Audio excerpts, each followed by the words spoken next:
how to create Bitmoji on Snapchat. Hey everyone, welcome back to the channel. If you are new here, don't forget to hit the subscribe button and turn on the notification bell to not miss any updates. In this video, I'm going to show you how to create Bitmoji, also known as your avatar on Snapchat.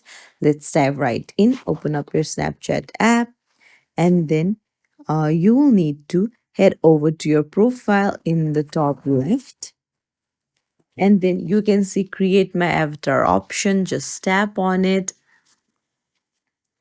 and then you can select if the gender, or you can just skip it.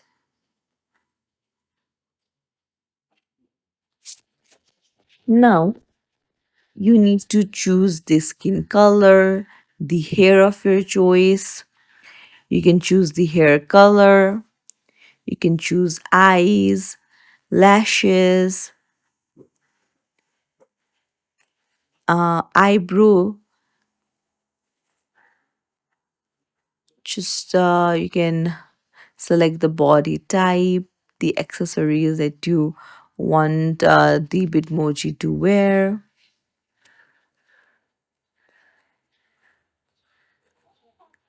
and then you can go to clothes,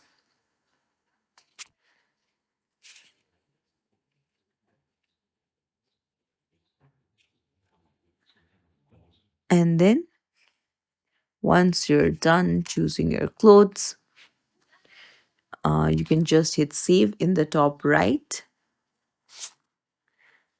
and then there you go, your Bitmoji has been created. You can try new looks if you want to and keep changing and restyling your Bitmoji. So, if you found this tutorial helpful, don't forget to like the video and subscribe to our channel. Thank you for watching.